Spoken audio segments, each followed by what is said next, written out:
Fear. It's something we all know, something we all feel.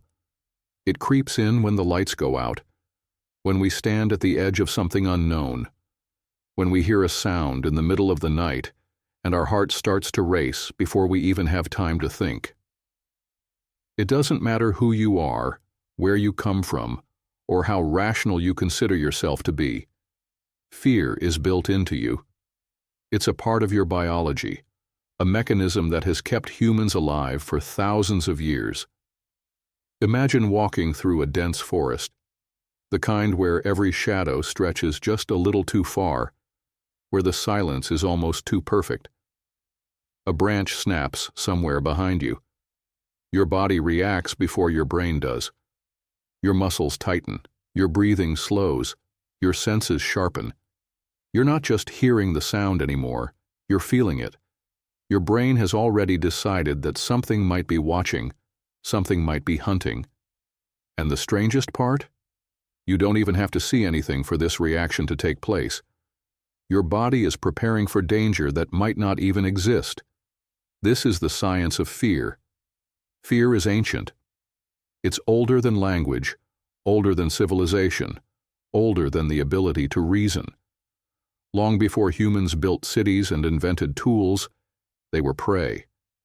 They lived in a world where danger wasn't a distant possibility. It was constant, hiding in the grass, lurking in the trees, waiting just beyond the firelight. The ones who feared the right things, who jumped at the right moments, who ran when they should have run. Those were the ones who survived. Fear wasn't a flaw, it was an advantage. But the world has changed. The threats that once dictated survival are mostly gone. We don't have to worry about being chased by a lion on our way to work, and most of us will never have to run for our lives through the wilderness. And yet, the fear remains. The same instincts that saved our ancestors now turn everyday experiences into terrifying moments. A harmless spider, a crowded room, the thought of speaking in front of an audience. None of these are life-threatening, yet they can make a person's body react as if they were about to be attacked. It all comes down to the brain. Deep inside, there's a small, almond-shaped structure called the amygdala. This tiny part of the brain is responsible for processing fear, and it doesn't wait for logic before it acts.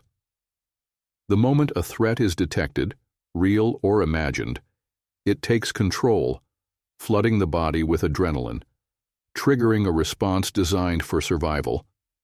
Heart rate spikes, breathing speeds up, muscles tense, and the body prepares for one of two things: fight or flight. This response is so fast, so automatic, that it happens before we even fully understand what we're afraid of. But the amygdala isn't perfect. It reacts to patterns, to associations, to memories that don't always make sense. That's why people can develop fears of things that have never harmed them, why phobias can form without an obvious reason.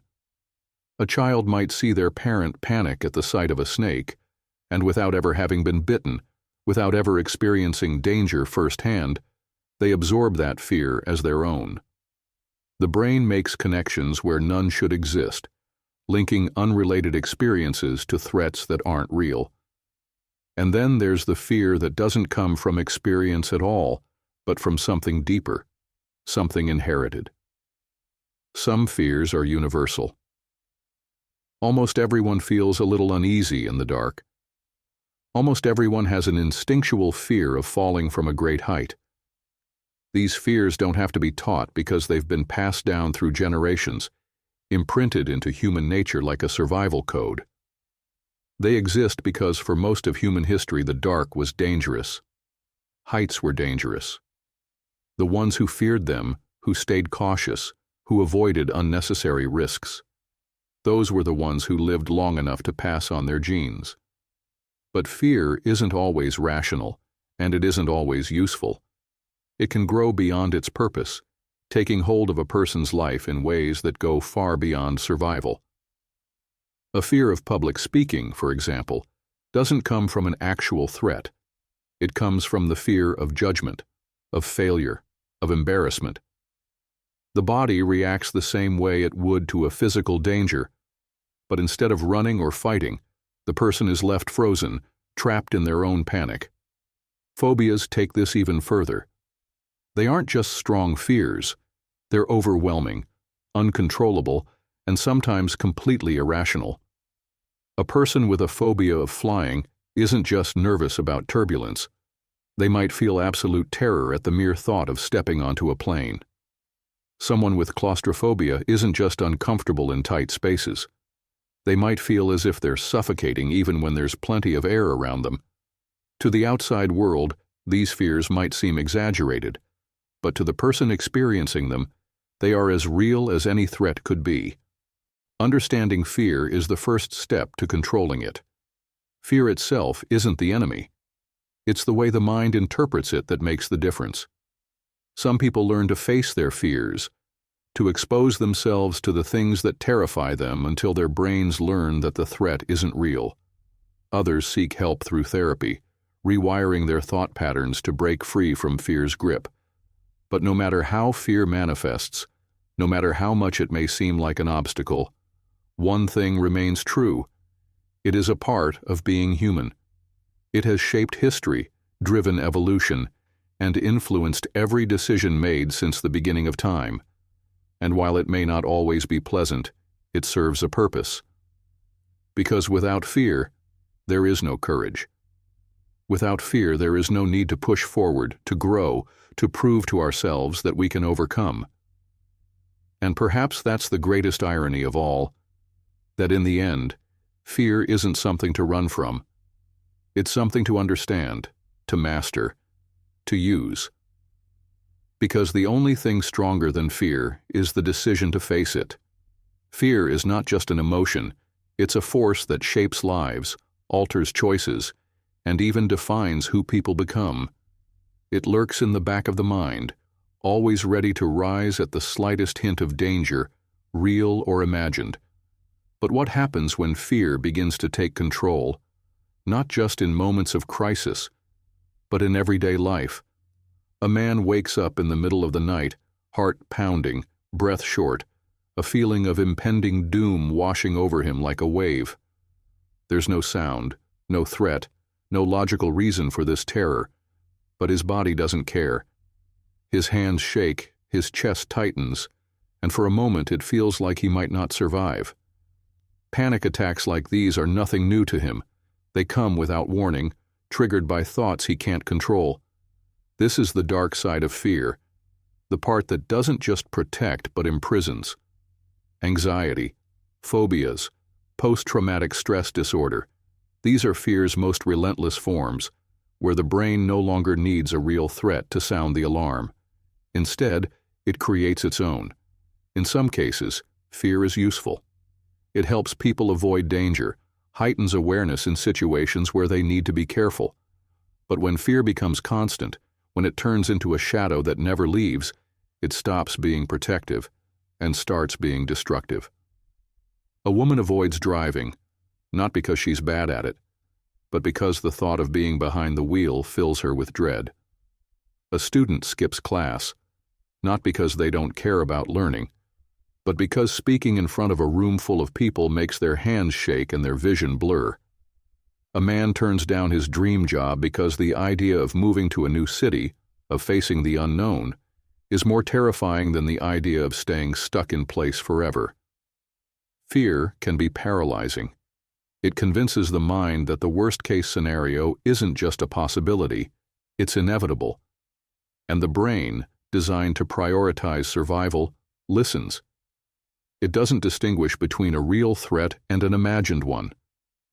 To the amygdala, a looming deadline can feel as dangerous as a predator.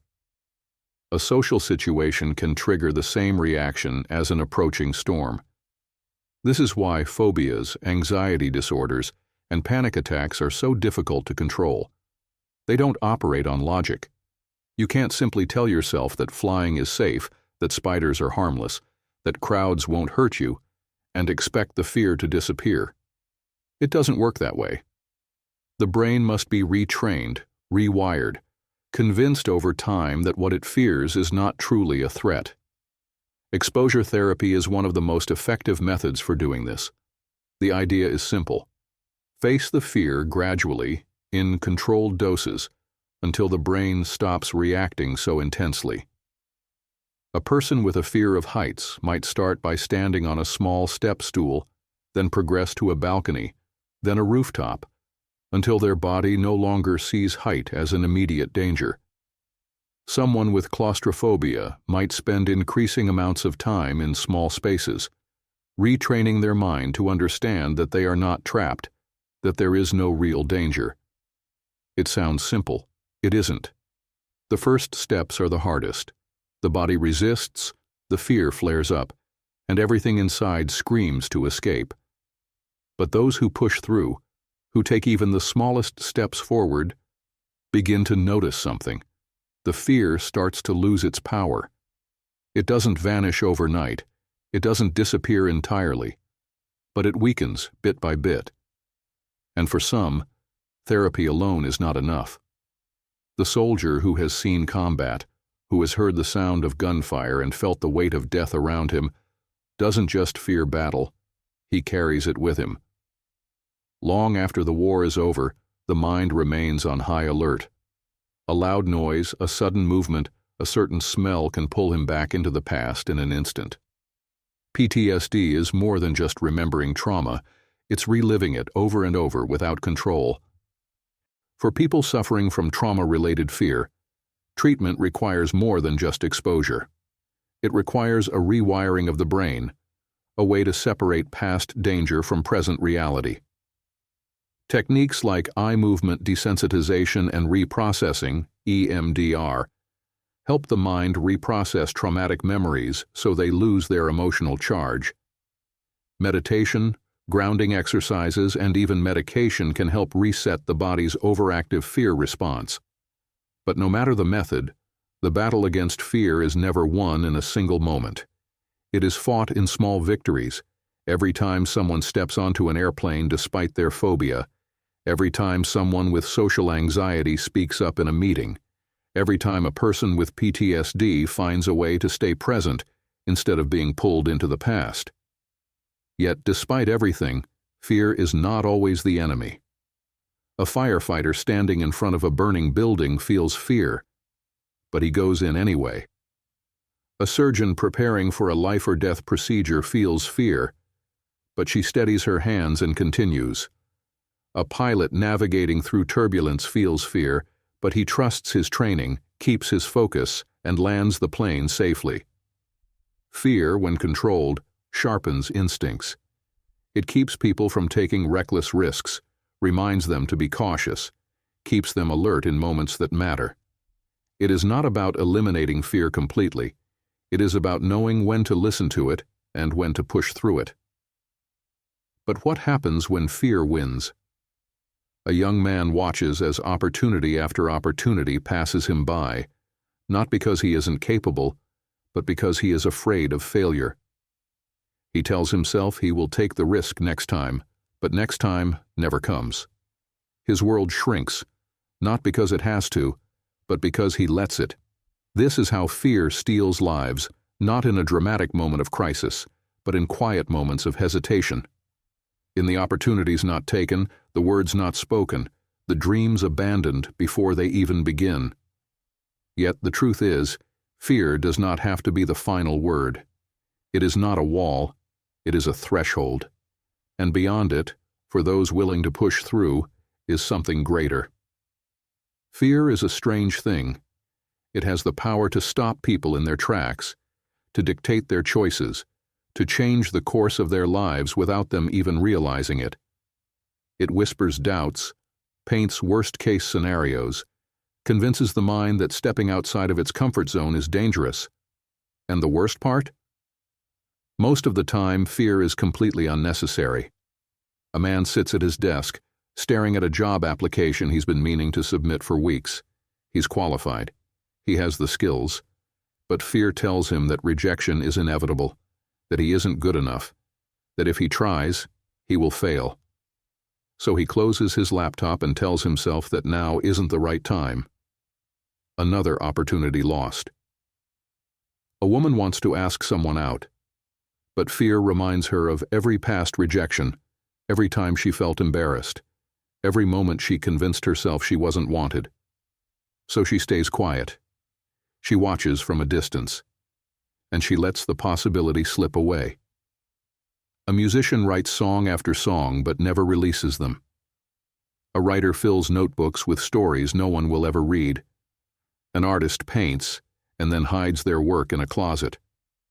Not because they aren't talented, not because they don't want to share their passion with the world, but because fear whispers, what if they don't like it? What if you fail?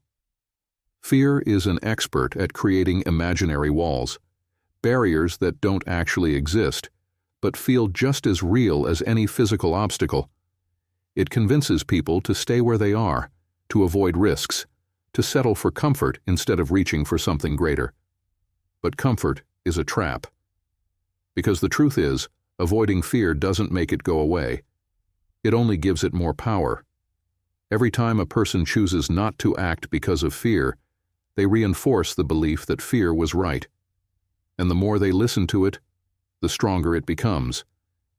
Until one day they wake up and realize that fear hasn't just influenced a few decisions, it has shaped their entire life. So what happens when someone decides to fight back? At first, nothing changes. The fear is still there. The self-doubt still lingers. But the moment they take that first step, no matter how small, the foundation of fear begins to crack. A man who has avoided public speaking his whole life forces himself to say just one sentence in front of a group. His voice shakes, his hands tremble, but he does it. And the next time, it's easier, and the time after that, even easier. A woman who has been terrified of flying books a short flight. She spends weeks dreading it. The anxiety builds. But when the plane takes off, she realizes something. The fear was worse than the actual experience. And suddenly flying doesn't seem so impossible anymore. A musician uploads their first song. A writer publishes their first story. An artist shares their work online. The world doesn't end. The fear was never real. It was just a shadow, a trick of the mind. This is how fear is beaten. Not by waiting for it to disappear, not by hoping to one day wake up fearless, but by acting in spite of it. By understanding that fear is not a stop sign, it's just a feeling, and feelings are not facts. But not everyone wins their battle against fear. Some people never take that first step. They wait. They tell themselves that one day they'll be ready. But days turn into months, months into years, and eventually they realize that their life has been defined not by what they did, but by what they were too afraid to do. The elderly man who looks back on his life and regrets the things he never tried. The woman who wonders what could have happened if she had just taken the risk. The artist who never shared their work. The entrepreneur who never started their business. The traveler who never left their hometown. Fear is not the problem. The problem is letting fear make decisions. Because fear will always be there. It never truly goes away. Even the most confident, successful people feel it. The difference is they don't listen to it. They don't let it win. A firefighter feels fear before running into a burning building. A pilot feels fear before their first solo flight. A performer feels fear before stepping onto a stage. A parent feels fear when sending their child out into the world. But they do it anyway. Fear is not a reason to stop. It is a sign that something matters, that something is worth doing, that something is pushing a person beyond their limits, beyond their comfort zone, beyond the walls they've built around themselves. And that's the truth about fear. It can be a prison, or it can be a tool. It can hold people back, or it can push them forward. It can stop them from living, or it can make them feel more alive than they ever have before. The choice is never whether or not to feel fear. The choice is what to do next. And for those who decide to move forward, to push through, to face what scares them instead of running from it, there is something waiting on the other side. Not just freedom, but the realization that they were never really trapped to begin with. Fear is a shapeshifter. It takes many forms, adapting to different lives, different experiences, different moments. It can be loud and obvious, a sudden rush of panic, a sharp gasp in the dark. Or it can be quiet, subtle, a lingering doubt that whispers, maybe you shouldn't, maybe you can't, maybe you'll fail. It can be the fear of heights, the fear of spiders, the fear of deep water. But it can also be the fear of the unknown, the fear of rejection, the fear of not being good enough. It doesn't always come with a racing heart or shaking hands. Sometimes it comes in the form of hesitation, of inaction, of staying in the same place simply because stepping forward feels too risky. A man spends his entire life in the same town, not because he loves it, but because the idea of starting over somewhere new is too terrifying. A woman stays in a job she hates because she's afraid she won't find anything better. A writer keeps their stories locked away in a drawer because the thought of criticism is unbearable. Fear convinces people that playing it safe is the better option, that not trying is less painful than failing, that comfort, even when it comes at the cost of growth, is better than stepping into the unknown. But comfort is deceptive. Because in the end, the greatest regrets aren't the things people tried and failed at. They are the things they never tried at all. The words never spoken, the risks never taken, the dreams abandoned before they even had a chance. Imagine standing at the end of your life, looking back, and realizing that fear was the only thing that kept you from doing the things you wanted most. That the life you lived was not the one you wanted, but the one you settled for because you were too afraid to reach for something greater. That is the real danger of fear. Not that it exists, but that it dictates, that it decides, that it takes control before you even realize what's happening. But here's the truth. Fear only has power if you let it. History is filled with people who were afraid. Every great leader, every artist, every inventor, every pioneer, at some point, they all felt fear. But they didn't let it stop them. Thomas Edison failed thousands of times before inventing the light bulb. He could have let fear tell him to stop, that he wasn't capable, that it wasn't worth trying again. But he didn't. J.K. Rowling's first Harry Potter manuscript was rejected by 12 publishers. She could have let fear convince her that she wasn't a good writer.